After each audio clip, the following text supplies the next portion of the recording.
कमजोर मार्केट में भी 1% चढ़ गया एचडीएफसी बैंक। मुनाफे के लिए ऐसे बनाएं स्ट्रैटेजी। निजी सेक्टर के सबसे बड़े बैंक एचडीएफसी बैंक के शेयर आज गिरते बाजार में भी कमाल कर रहे हैं।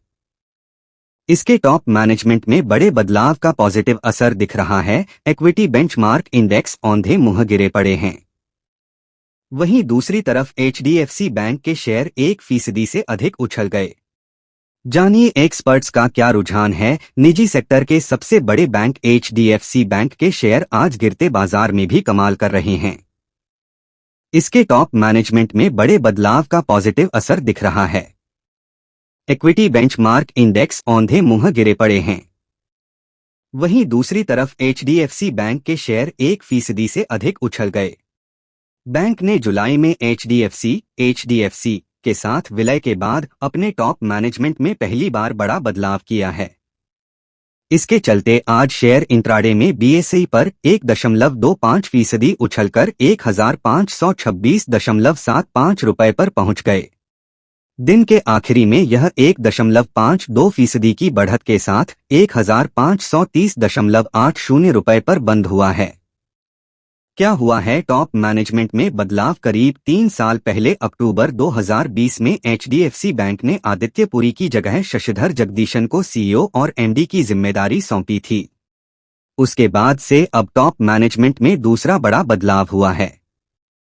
एम्प्लॉयज को बैंक ने रविवार 1 अक्टूबर की रात जो मेमो भेजा, उसके हिसाब से रमेश लक्ष्मी नारायण के नेतृत्व में इंफॉर्मेशन टेक्नोलॉजी और डिजिटल फंक्शन अब सीधे सीईओ के कंट्रोल में है। इस बदलाव की वजह यह है कि बैंक का जोर सर्विसेज बढ़ाने के लिए तकनीक पर है। इसके अलावा डिपॉजिट्स और प्रोडक्ट डिस्ट्रीब्यूशन समेत खुदरा ब्रांच कारोबार की कमान अब आशीष पार्थसारथी को दी गई है। अरविंद कपिल को मॉर्गेज की ग्रोथ में तेजी लाने के लिए एक्सक्लूसिव चार्ज मिलेगा। ब्रोकरेज फर्म जेफरीज इंडिया ने अपनी हालिया रिपोर्ट में इसकी खरीदारी की रेटिंग को बरकरार रखा है और टारगेट प्राइस 2030 रुपए प्रति शेयर कर दिया है। ब्रोकरेज के मुताबिक डिपॉजिट्स और हाउसिंग बुक में तेजी से इसकी ग्रोथ को सपोर्ट मिलेगा। एचडीएफसी के विलय के बाद से एचडीएफसी बैंक का शेयर करीब 9% फिसल चुका है। हालांकि एनालिस्ट्स का मानना है कि इसके चलते यह आकर्षक लेवल पर आ गया है और लॉन्ग टर्म निवेशकों के लिए यह निवेश का शानदार मौका है। एक्सपर्ट्स के मुताबिक ग्रोथ और अर्निंग्स में रिकवरी होगी तो शेयर भी मजबूत होंगे। विलय के बाद एनालिस्ट्स का मानना है कि नियर टर्म में इसका नेट इंटरेस्ट मार्जिन एनआईएम फिसल सकता है और एसेट क्वालिटी में भी कमजोरी दिख सकती है। बैंक के सीएफओ श्रीनिवासन वैद्यनाथन ने बढ़ी हुई सीआरआर और विलय के बाद अतिरिक्त लिक्विडिटी के चलते एनआईएम करीब 0.25% गिर सकती है। ब्रोकरेज फर्म एंजेल वन के अमरदेव सिंह के मुताबिक एचडीएफसी बैंक के शेयरों पर बिकवाली का दबाव दिख सकता है। कुछ टेक्निकल इंडिकेटर्स ओवरसोल्ड टेरिटरी में हैं।